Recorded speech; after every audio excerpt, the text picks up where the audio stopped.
Boa noite. Vamos voltando às nossas aulinhas de segunda-feira. Esse ano nós vamos ter algumas alterações, como eu falei no final do ano passado, mas eu vou avisar com antecedência sobre essas modificações. Talvez essas aulas básicas a gente consiga gravá-las e às segundas-feiras, segunda ou terça, nós teremos aulas de atualidades, então eu passo para vocês tudo direitinho. Lembrando que no dia 6 e 7 de março nós vamos ter nosso segundo Kong Weekend, que é o nosso simpósio. Esse ano nós vamos estar focados em protocolos, então nós vamos em cada especialidade falar um pouquinho de protocolo, falar da importância de cada protocolo, para a gente cada vez mais, nós estamos crescendo muito, nós somos 200 colegas, então para a gente ter uma conduta pelo menos parecida e o porquê que essa conduta ela deve ser tomada de uma maneira mais padronizada, não só na conduta de exames, como na conduta também do tratamento, porque a gente vai estar sempre baseado em trabalhos, em evidências mesmo, para que a gente possa sempre estar crescendo de uma maneira uniforme. Então, é um momento super legal aqui no Centro Oftalmológico, para quem estiver nos acompanhando de fora do hospital. Nós estamos recebendo hoje uma nova turma, a turma do R1, sejam bem-vindos e bem-vindas. E a gente quer fazer um curso bem bacana para todos vocês, tanto do primeiro ano, do segundo e terceiro. Do primeiro ano, essa aula vai ficar um pouquinho avançada para vocês, mas quem está acabando o primeiro ano é justamente uma aula que vai trazer muitas informações e vai ser legal para vocês. Queria agradecer a Carol, a Canedo, por ter me ajudado, o Vinícius também, a montar a aula, trazer essas informações para vocês. Então, vamos falar de complicações perioperatórias na cirurgia de catarata, o que a gente da retina pode ajudar vocês, mas também aqui é mais um bate-papo sobre a cirurgia de catarata. A gente vai passo a passo da cirurgia. Vocês podem parar no meio, porque é realmente uma aula bem básica, mas ao mesmo tempo a gente vai trazer as experiências nossas para vocês. Então, o Dr. Tarcísio falava para a gente que ele não tinha mais complicação porque ele não operava mais. Ou seja, todos nós, por mais experientes que nós sejamos, a gente vai ter complicações. E na residência é super interessante, porque quando a gente está se achando, é a hora que vem as complicações, é a hora que a gente dá uma vaciladinha, é a hora que a gente começa também a fazer casos um pouco mais complicados, aí vocês vão deparar aí com uma série de complicações, e a gente tem que... cirurgia passo a passo. Cirurgia, se você segue a cartilhazinha ali do passo a passo, se você faz a incisão legal, você tem uma chance boa de ir para uma rex legal. Se você faz uma rex legal, vai para hidrodissecção, hidrodelineação de maneira mais tranquila. E aí vai. Todos os passos vão puxando menos complicação no próximo passo. Então, é mais ou menos nesse sentido. Então, a gente sempre vai se deparar com momentos, nós mesmos, esses experientes, de vez em quando, fazemos essa carinha aí de o que eu vou fazer. Então, o segredo hoje está muito fácil para vocês acompanhar cirurgias, tem muito YouTube, tem muito canal que está trazendo cirurgias o tempo todo. Na minha época, quando eu comecei, era mais difícil. Hoje não, hoje vocês veem muita cirurgia. Espero que cada vez mais vocês possam nos acompanhar. A gente hoje, com o NG Noite, vocês acompanham da mesma maneira que eu estou fazendo a cirurgia, que o cirurgião está fazendo, vocês estão vendo da mesma forma, do mesmo tamanho, sem nenhuma alteração da imagem. Então, não deixem de ir na sala que tem o NG Noite, porque vocês vão aprender muito, entendeu? Não deixem de ir nas salas... na minha época, nem carona tinha, então a gente tinha que aprender olhando.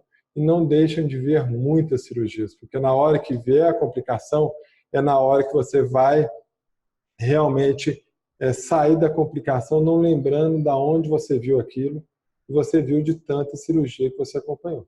Então, é acompanhar cirurgiões mesmos, acompanhar os colegas, ver o que eles fizeram quando complicou, que o dia que complicar para vocês vai ser mais tranquilo, né? Então, a gente vai fazer nessa aula, né, as complicações em cada passo da cirurgia relacionada à incisão, relacionada a REX. Aí pode ficar tranquilos que eu vou passar em detalhes cada aqui.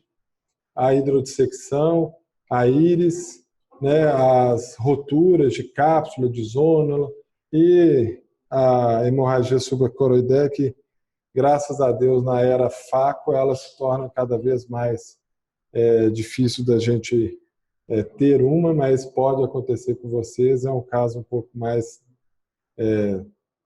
trágico, né? Então, as complicações relacionadas à incisão, como eu falei, a incisão ela é o primeiro passo. Então, se você faz ela bem, você ali já está começando a cirurgia, então todos os detalhes são importantes.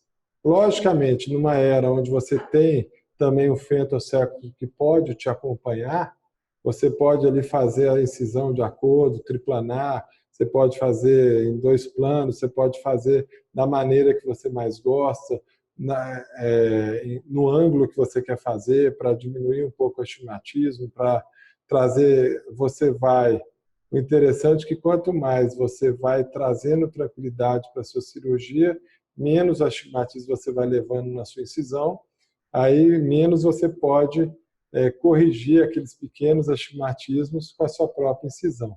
Então, mas muitas vezes você utiliza de uma incisão um pouquinho maior para diminuir o astigmatismo do paciente, tem as incisões relaxantes para isso também.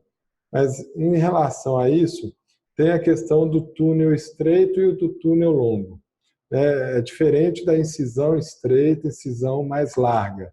Né? Em relação ao túnel estreito, né, o que ele pode estar trazendo para vocês? Quando você faz, logo que você entrou, você já está entrando na câmara anterior. Né? Isso vai trazer, no começo é muito comum a gente fazer esse tipo de incisão, e aí ela acaba trazendo um sidle mais positivo o tempo todo, trazendo uma câmara anterior mais rasa. Aí, muitas vezes, quando a gente faz a incisão mais próximo do limbo, vem a hérnia de íris, que incomoda bastante, porque a hérnia de íris, como eu vou falar na frente, ainda por cima, traz outras complicações. Então, qual que é? Se você quer uma incisão um pouquinho mais estreita, se você gosta de um túnel mais estreito, você leva um pouco mais longe do limbo, que aí não vai vir íris, você vai conseguir manejar mais o faco ali, né, o aparelho. Já a incisão mais longa, muitas vezes o paciente fez ali uma RK, uma cirurgia refrativa que você quer puxar mais para trás, você quer fazer uma incisão talvez um pouco mais escleral, talvez você queira um túnel um pouquinho mais longo. Né? Então, essa você pode levar um pouquinho mais próximo do limbo, só que geralmente esse tipo de túnel é o túnel que o preceptor geralmente vai tomar de você, porque você vai ter dificuldade no começo. Entendeu? Então, ele é um túnel que vai te trazer um manejo do faco um pouco mais difícil. Muitas vezes, dependendo da dificuldade que você está ali, vale a pena até pensar em fazer uma incisão numa outra localização ali da córnea. Quando você, dependendo do túnel que você faz, aí a questão também de ter um túnel um pouquinho mais estreito, né? A incisão mais estreita, né? Uma incisão que aqui a gente pôs menor que 2 milímetros, porque hoje as ponteiras de faco vêm muito relacionadas, né? As camisinhas a 2,2 e 2,75. Então, depende muito da sua incisão, da faquinha que você está usando, do tamanho da incisão quando a gente faz com bisturi, para você usar a camisinha correta, né? Porque aí você vai trazer o fluxo ali de soro que não vai deixar queimar. Então, no começo, vale muito mais a pena vocês passarem para o preceptor quando vocês perceberem que está ficando longa a cirurgia, quando vocês perceberem que a incisão já está começando a ficar mais branquinha, que é o sinal de começar a estar queimando, né? Então, ela vai ocorrer por excesso de ultrassom. né, ela ocorre mais fácil em túneis mais longos, né? Se você traz um baixo fluxo, porque você está começando, você não quer acelerar muito a cirurgia, tem menos soro ali para esfriar a ponteira, então vai queimar. Então é sempre ter ali um bom senso, que geralmente é difícil no começo, a gente acha que está indo bem, né? Núcleos muito duros, núcleos que a gente precisa de um tempo maior, ter uma experiência um pouco menor.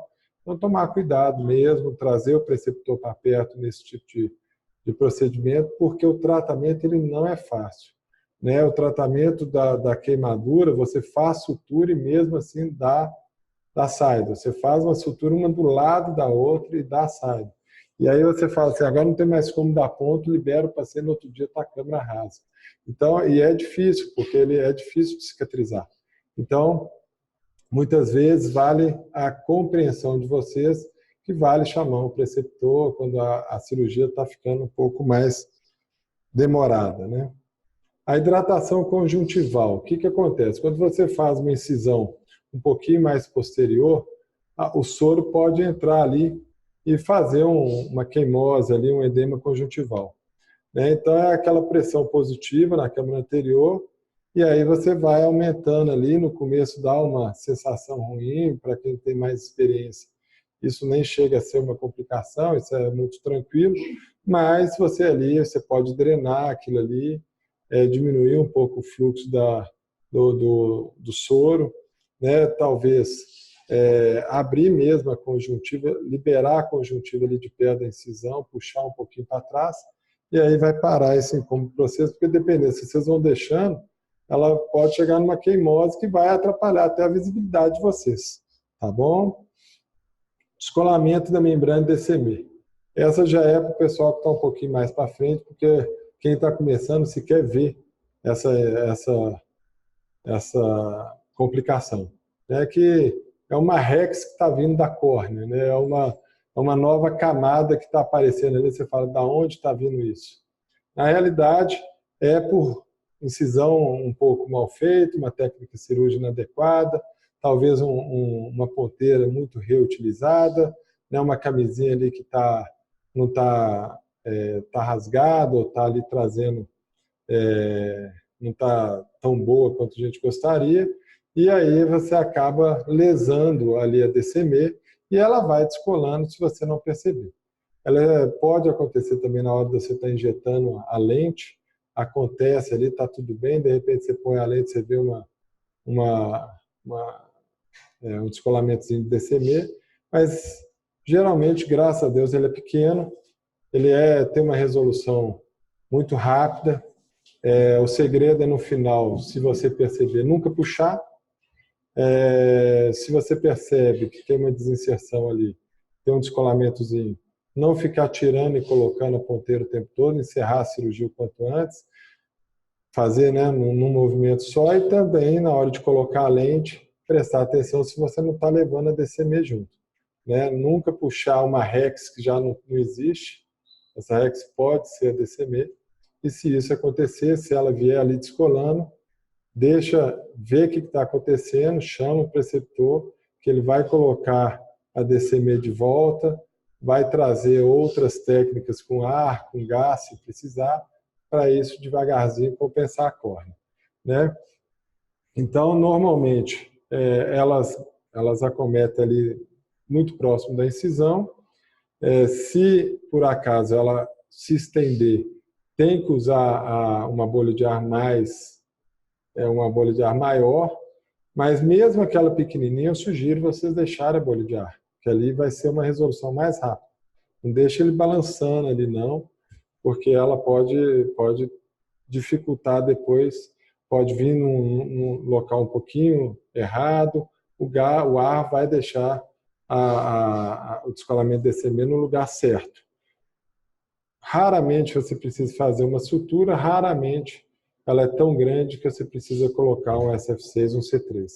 Esse é caso muito extremo, esse é caso que a gente vai ter que ser acionado, e o pessoal que tem um pouquinho mais de experiência.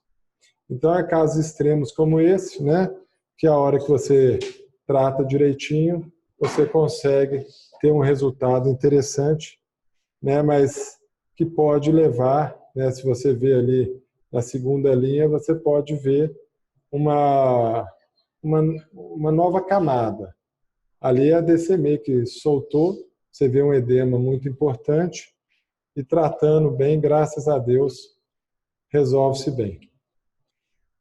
Relacionada à REX, é a complicação que eu acho que talvez seja mais comum que vocês percebam, né? Na hora de fazer a REX não é fácil, né? O segredo é a tensão que vocês colocam na REX, né? É aquela, a gente no começo não tem uma força, a gente não percebe a força que a gente está fazendo na incisão, e aí todo o metil que você colocou sai, a tensão que você fez na cápsula ali, para ela ficar retinha, para ela poder acompanhar o movimento que você quer, ela acaba se soltando e vai em direção ao equador.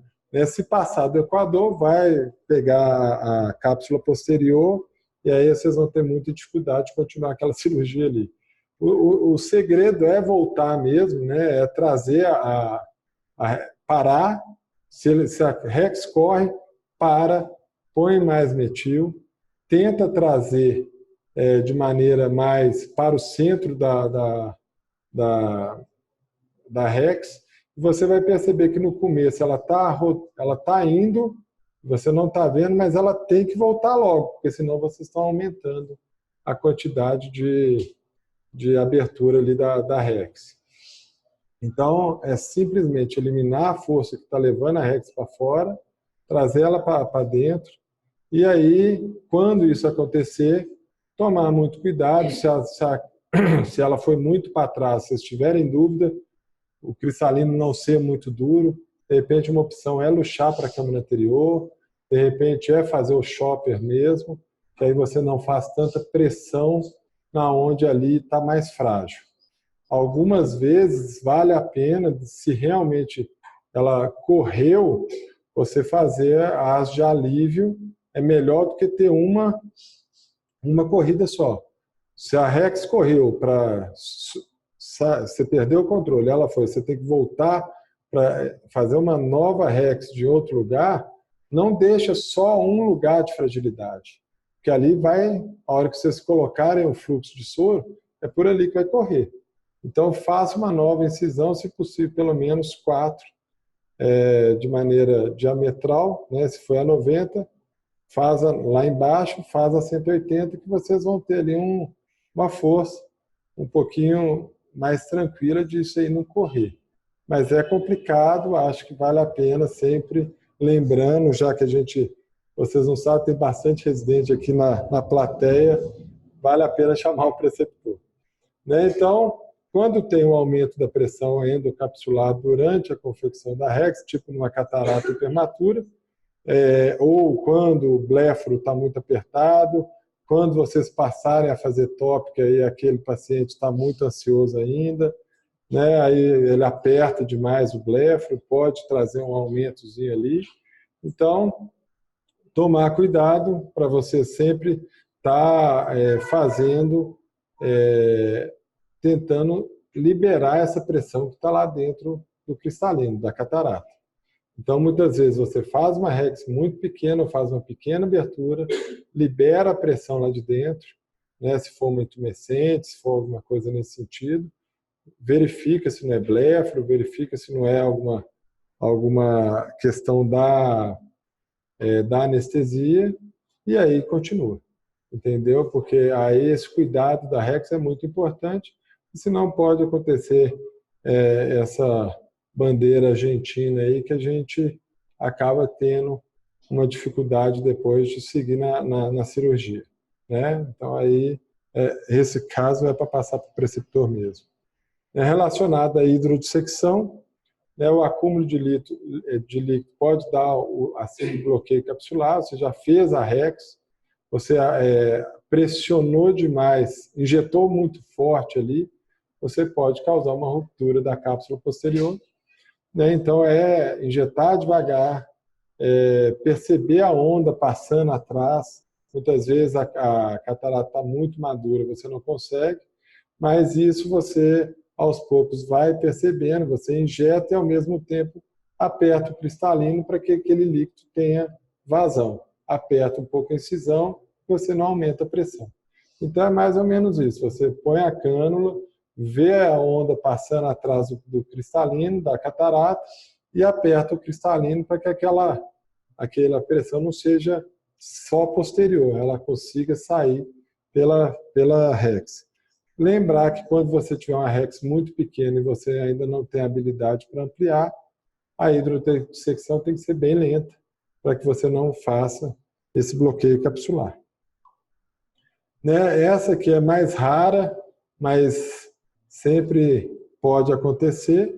Né? Se você, ao invés de jogar o líquido entre a cápsula e o cristalino, jogar entre a cápsula e a íris, se você insistir nesse assunto, se ainda tiver uma zonulazinha ali rota para te ajudar, o líquido pode ir para trás do cristalino, empurrar ali, aí você vai ter um aumento da pressão vítrea, vai colabar a câmara anterior, e aí você vai ter uma certa dificuldade. Né? Quem tem um pouquinho mais de tempo pode ali fazer uma drenagem via pars plano, que isso aí vai se soltar.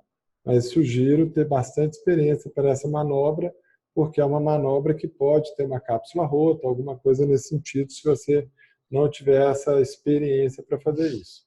Outras causas de rotura posterior na hidrodissecção, essa sempre pode acontecer, que a catarata polar posterior ela já vem aderida mesmo, ela já vem rota, mas ao mesmo tempo, na maioria das vezes, a polar a gente acaba fazendo mais precoce, então o resto do núcleo ele é muito molinho. Então você consegue aspirar ali, muitas vezes consegue fazer de maneira mais tranquila e não trazer o vítreo. Né? Então ter uma noção de que a catarata polar posterior, quando o paciente já fez uma cirurgia de retina, é tomar muito cuidado, porque ali pode ter havido um toque também, e aí tem uma fragilidade da cápsula posterior, quando ela já não está rota, né? Porque algumas vezes o cirurgião de posterior pode encostar o vitreófico ali, fazer uma pequena roturinha, e por ali vai ser a fragilidade para vocês. Relacionada à íris, gente, que se quiser parar, se tiver, pode ficar tranquilo. A pupila pequena, a gente, na época que eu comecei, era uma complicação, né? A gente tinha aulas de pupila pequena e agora, com a facoemulsificação, com a habilidade de se fazer uma cápsula rex por debaixo da íris, com vários processos aí, acabou não sendo mais uma complicação que a gente teme muito, né? A gente acaba fazendo. É muito raro a gente precisar de fazer essa abertura, essas manobras, mas elas são muito importantes para você ter, principalmente quando tem sinecas posteriores, você vai ali liberar no começo da sua cirurgia, a pupila vai fechar e muitas vezes a gente não consegue abrir com o medicamento, com a adrenalina. Então você faz o stretch, né, que é pegar 2 ganchinhos, puxar oposto, né, em direção oposta uma da outra e esperar um pouco. Espera-se ali uns 20 segundos, mas ali você está arrebentando o esfíncter, que já não é muito legal, você está acabando de arrebentar ali. Então você tem que lembrar disso, que você vai trazer talvez uma fotofobia maior para o paciente, mas talvez seja melhor do que uma cirurgia complicada. Então você faz o stretch, pode ali aumentar bem a ponto de vocês conseguirem fazer, ou usar os retratores de íris, que é muito legal. Esse que está na foto aí embaixo é o retrator que a gente mais usava, mas hoje, graças a Deus, tem os anéis. Esses anéis, o de cima aqui é o Maliug, aqui já tem um anel, né, do Canabrava, né, a colaboração nossa aí, né, do Sérgio, e cada vez mais estão trazendo anéis que são de fácil colocação e a gente não tem muita dificuldade em manobrar esses anéis para a gente poder ter uma uma pupila grande, né? O Sérgio foi muito feliz no anel dele, o Canabrava, o anel Canas Ring, e acho que a gente vai só cada vez melhorando mais as ferramentas para fazer a cirurgia. Hérnia de íris é muito chato, né? A vantagem da hérnia de íris, né, que é quando a gente acaba acontecendo, né, porque a complicação dela depois do pós-operatório vai ficar uma íris muito atrófica. E a vantagem é porque é superior à pálpebra, ajuda a esconder essa complicação que foi no perioperatório. Né? Mas, ao mesmo tempo, ela traz outras complicações, porque além de a gente ter dificuldade de colocar a caneta ali numa hérnia de íris, com uma, duas vezes que ela sai, ela fecha a pupila. Aí vai complicando cada vez mais aquela cirurgia que poderia ser fácil.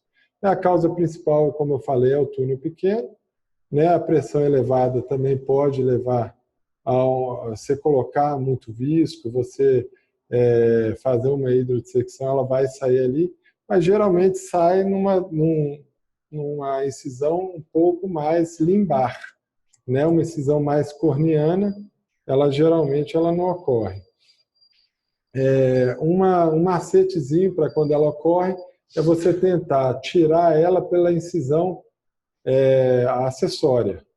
Se você ficar ali, ou você tenta com o metil, se o metil não empurrou, vai pela incisão acessória, você machuca muito menos a íris. E outra coisa, a gente tem a tendência a jogar mais metil quando a hérnia aparece, né? Vou empurrar. Só que quando você joga mais metil, você está dando mais pressão dentro da câmara anterior.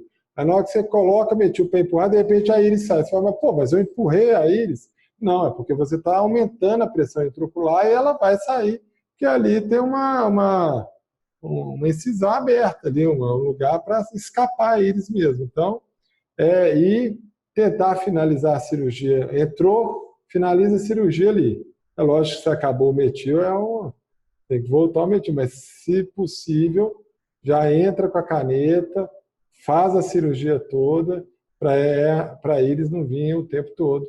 E aí, cuidado se você vai aumentar a incisão para não fazer ampliar a besteira, né? Você vai ali cortar a íris e vai trazer mais problema ainda para a sua cirurgia. A FLOP síndrome, né, que é a síndrome da íris flácida, hoje com essas medicações para próstata e tal, acontece com uma certa frequência, porque é justamente no paciente idoso, né? Ela não é difícil de manejar, não, sabe? Mas é muito temida, porque começa a complicar a sua cirurgia e, de repente, você está lá com uma pupila pequena, uma dificuldade de manejar, mas tem uma facilidade maior de complicações. Vai dar um abaulamento da íris anteriormente, pode ser um causador de hérnia de íris, né? Ela vai fechando a pupila, porque no que a íris vai movimentando, ela vai se fechar, né? Então, pelos trabalhos mostram um aumento na ruptura da cápsula posterior em torno de 12%, pela falta do tônus do músculo dilatador da íris mesmo. Né? A droga mais comum hoje em dia que está relacionada é a tansulosina, né? E muitas vezes você pode fazer uso do anel de expansão pupilar, porque aí a pupila fica mais quieta ali, a íris fica mais quieta ali, é o retrator de íris mesmo. Né? Os alfa-bloqueadores são os mais causadores disso aí. Em relação à cápsula posterior, né? A altura de cápsula posterior aqui está até bonitinha, né? Que é uma cápsula uma ruptura bem regular, né? Nem sempre é assim, né? E no começo, quando vocês estão fazendo, quem está indo do R1 para o R2, muitas vezes você nem percebe que rompeu a cápsula e continua fazendo. E vocês vão ver que não é só... acontece até em mãos. Eu vou tentar passar um filme no final aqui de uma cirurgia que eu fiz. Muitas vezes a gente tem uma percepção um pouquinho depois do que deveria, do que está acontecendo. Então, é sempre interessante... Oi? Tem um período de negação do que está acontecendo aí. Mas a complicação intraoperatória que normalmente o cirurgião de catarata mais teme é essa, né, pela raridade na minha época que eu comecei, que era a fé que a gente abria tudo, era a expulsiva, mas hoje é tão raro que a gente pode considerar a ruptura de cápsula posterior como a mais trágica aí, né? As pupilas pequenas, os núcleos duros, a pseudosfoliação, gente, sempre olhar a pseudosfoliação como uma complicação, uma catarata que pode complicar, porque tudo ali está muito frágil. O lente cone posterior é mais difícil de vocês diagnosticarem, mas é mais fácil de romper também. E como eu coloquei, a polar posterior. Essa já é quase certo de romper. Se vocês souberem manejar, passa a ser uma complicação até gostosa, né? Porque você passa a ter uma certa emoção naquela cirurgia que é ali muito básica, né? Mas você consegue ter, né? Você consegue falar, opa, agora ficou legal. Aí, mas é lógico que eu sou cirurgião de segmento posterior, né? Então, os sinais indiretos, a hora que acontece a ruptura, imediatamente aprofunda a câmara posterior.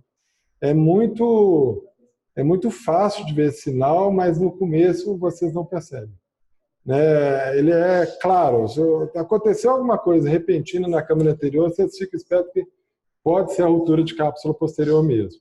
De repente aumenta a midrice, mas por que aumentou a midrice? Fica esperto, o cristalino começa a ficar mais móvel, ele começa, se vem o vítreo, você está aspirando ali, não está vindo nada, mas por que parou de vir? Pode ficar esperto, mas tem hora que é facinho de ver que rompeu o posterior, porque o núcleo desaparece. Né? Você fala assim, nossa, eu nunca fui tão bom cirurgião na minha vida, eu acabei com a cirurgia em 1 minuto, 1 segundo. Não, é porque ele caiu mesmo lá para trás. Né? Então, não dá tempo nem dar tchau, né? Dependendo eu que faço cirurgias em pacientes vitrectomizados com muita frequência, quando ele cai, ele desaba mesmo. Você vai ter uma dificuldade para aspirar. A primeira coisa que a gente tem o ímpeto de fazer é tirar a caneta. Não é tirar a caneta.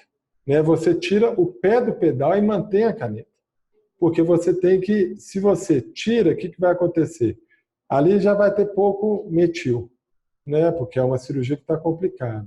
Você vai diminuir a pressão e vai aumentar a pressão vítrea, ela vai vir com força e você vai aumentar aquela ruptura posterior.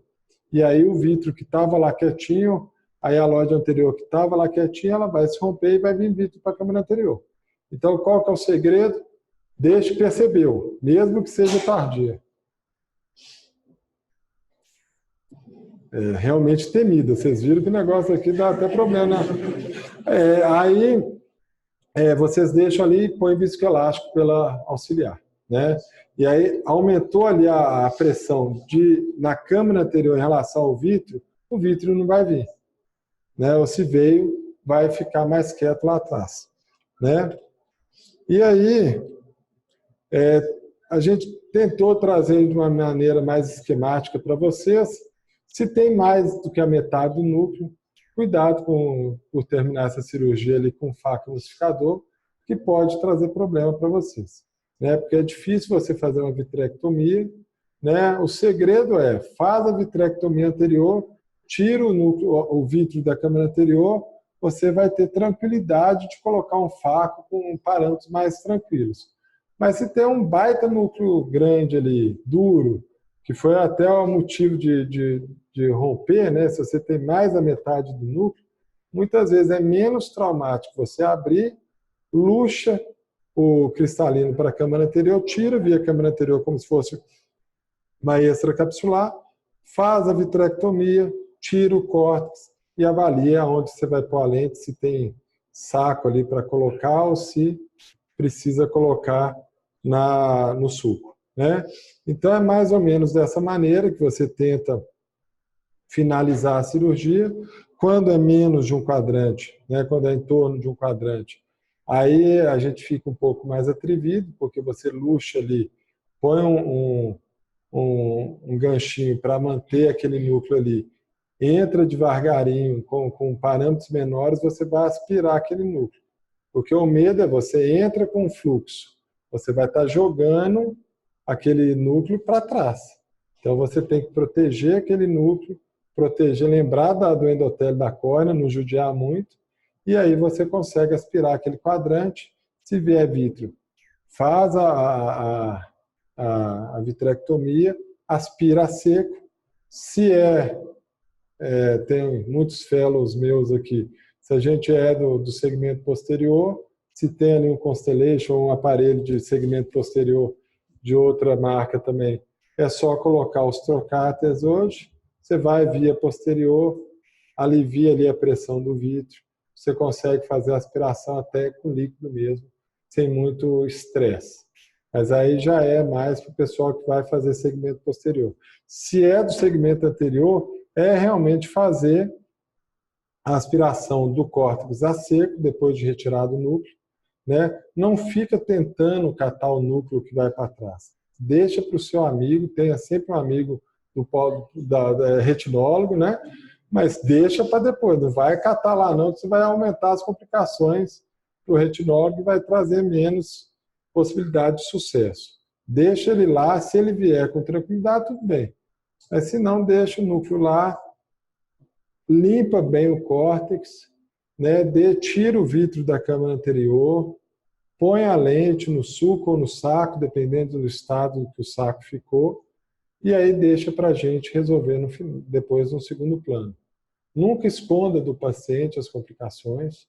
Eu acho nunca, quem vai para o interior, nunca deixe de avisar o paciente.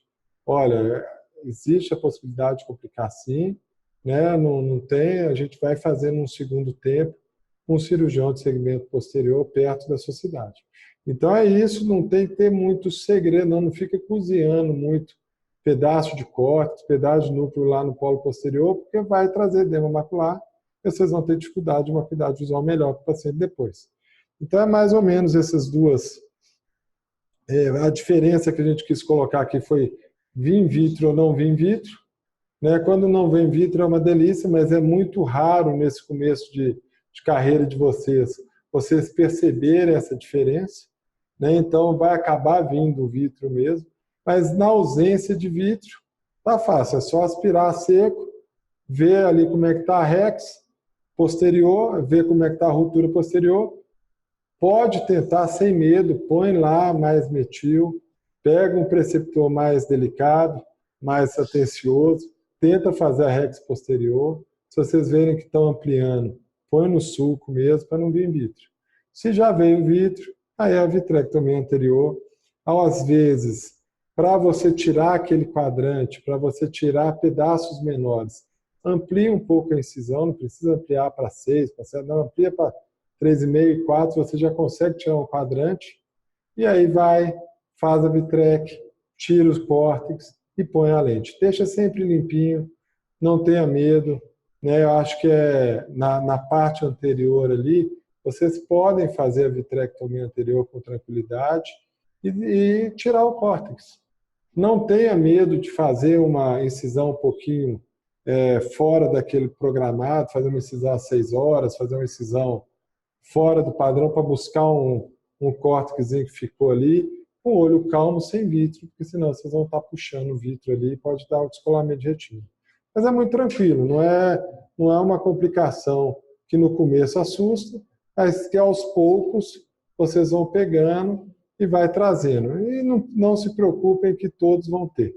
Quem quer fazer catarata vai ter mesmo. Entendeu? Não adianta achar que não vai ter, que vai ter sim. Desinserção de zônula por vocês. É muito difícil vocês perceberem se foi desinserção ou se foi ruptura de cápsula posterior, mas a desinserção o que é? O saco está íntegro. Né? Ele pode estar associado com ruptura de cápsula posterior, mas geralmente o saco está íntegro. Né? O maior risco é um paciente que já teve um trauma, né? Aquela catarata traumática geralmente vem. Tem algumas síndromes que vêm, Marfan, Marquesane, a pseudesfoliação muitas vezes o núcleo está soltinho ali, quando você vai fazer a regra, você fala, ih, não vai dar certo isso. Né? E aí você acaba precisando usar dos anéis expansores, não deixam de colocar, não deixem de ter nas suas caixinhas os anéis de expansão, porque eles vão te ajudar muito, né? Principalmente com desinserções maiores que 90 graus. Né? Alguns colegas fazem até a desinserção menor, mas quando o saco não está vindo, é fácil de manejar. Quando o saco começa a vir acima de 90 graus, vocês vão ver que o saco, você vai fazendo a cirurgia, ele vai querendo aumentar aquela desinserção. Então, o anel não deixa vocês aumentarem a desinserção e vai fazer uma cirurgia como outra qualquer. Não vi no vitro, ela é tranquila mesmo. No começo pode ter uma dificuldade de aspirar córtex, mas vocês vão ver que é bem tranquilo também quando você põe um anel. Né? Quando maior do que 120, aí muitas vezes é luxar mesmo o núcleo e tirar. Mas a gente é meio teimoso, a gente não quer fazer tudo ali no saco. Então, tem alguns anéis que já vem com um macetinho ali para a gente amarrar o saco, aí que você fica atrevido mesmo. Então, aí você acaba fazendo a faco dentro do saco ali. Agora, cuidado nessa manobra de luxar para a câmara anterior. Se você for entrar com o faco de novo, o núcleo vai pela desinserção. Então, muito cuidado. Se vocês forem optar por luxar, é extracapsular. Porque se vocês forem entrar, então proteja onde tem a desinserção para que o núcleo não vá para ali. Tá bom? Eu vou pedir, né, para a gente passar o filme aqui. É uma cirurgia combinada, o paciente teve um descolamento de retina em olho único, nós fomos tirar o óleo de silicone e fazer a cirurgia de catarata. Fizemos a cirurgia de catarata de maneira tradicional, aí fomos tirando o núcleo e tal, ali você já vê uma infusãozinha para tirar o óleo de silicone, vocês veem umas gotinhas de silicone na conjuntiva ali, né? Fizemos a cirurgia muito tranquila, injetamos a lente, e aí fomos tirar o óleo de silicone. Aí começamos a aspirar o óleo de silicone de maneira ativa. Aí ali vocês estão vendo a hora que o óleo de silicone acabou. E aí vocês começaram a ver a lente mexer ali, ó. A gente colocou em slow motion aí para vocês verem, ó. A lente deu uma sacudida. É a hora da negação, né? Eu não percebi isso aí, entendeu? Mas eu estou vendo que o óleo parou de vir. Aí, de repente, eu olho, a lente está esquisita. Ela estava centrada e, de repente, eu comecei a ver a borda da lente. Parei a cirurgia, né? Parei de remover ali o óleo de silicone. Falei, não, vamos deixar isso para outro plano. Quando eu olho, tiro, né, o Bion, eu vejo uma lente fora do saco conjuntival. Né? Aí eu aspirei pelo lado que eu desinseri olha ali. Está totalmente fora do saco. Refiz o saco conjuntival. Desculpa, nós aceleramos um pouco o vídeo aqui para mostrar, né, para mandar para o congresso. Nós refizemos o saco, colocamos a lente de novo dentro do saco e voltamos com o anel. Para nossa surpresa, mesmo sendo acima de 120 graus ali, a lente, graças a Deus, centrou bonitinha lá. Colocamos o anel, olha só que lindinho que ficou. Né, o paciente, mesmo depois de descolamento de retina, passou assim, o segundo retorno, já estava 20/40, e a gente teve uma felicidade muito grande que a lente não estava balançando. Estava bem estável e a paciente bem satisfeita, mesmo tendo feito descolamento de retina, e estava satisfeita com o resultado da facoemulsificação. Então, o que eu pus ali, esse filmezinho mostra, né, que mesmo desinserindo o saco, mesmo a lente estando luxada, faz uma revisão como é que está o estado do saco capsular. Ali o saco estava íntegro. Na hora que a aspiração do óleo deu um vácuozinho qualquer, ele pegou um pouquinho da cápsula e veio puxando. E aí, nesse momento, desinseriu. Poderia ter desinserido, já ter vindo desinserido da primeira cirurgia, isso ocorre. Então, é tomar cuidado, passo a passo, a gente viu que estava o saco íntegro. É lógico que essa cirurgia demorou quase 1 hora a cirurgia, entendeu? E aí a gente colocou metil, enchemos ali, trouxemos a lente para dentro do saco e percebemos que ela estava muito instável, por isso do anel. Então, isso ocorre em cirurgias normais, sem a parte da retina, né? E a gente vê, trazer mais vídeos, eu poderia ter trazido, mas ia ficar muito longo. De hora de romper a cápsula, e você pode, mesmo com a cápsula outra, colocar uma lente in the bag, mesmo com a cápsula outra, tentar fazer uma rex posterior.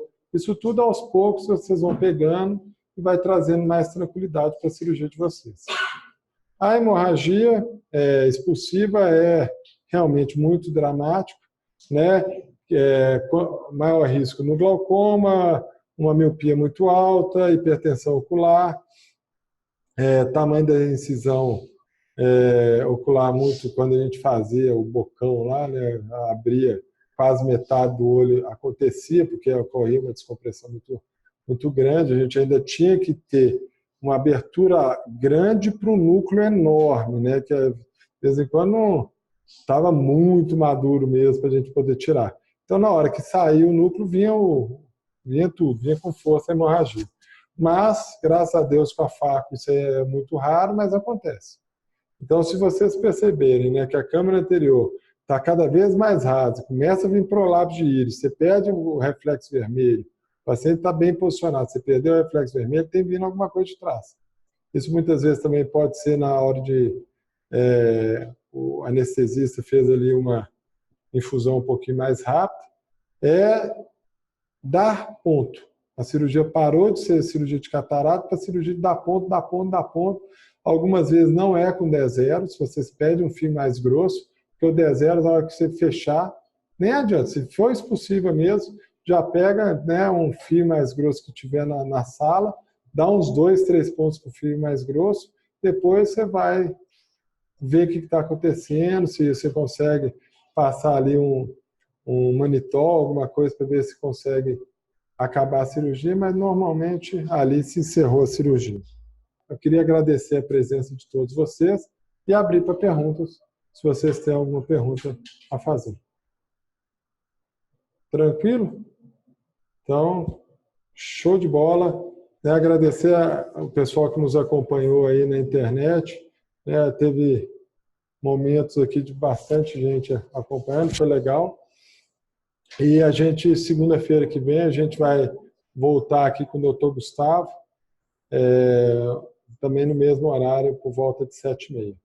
Tá joia? E depois do Gustavo, algumas aulinhas de tumor com o Dr. Fábio Nogueira.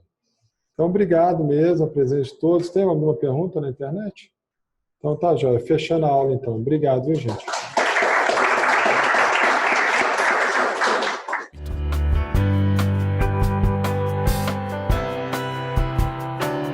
Centro Oftalmológico de Minas Gerais, ampliando visões desde 1968.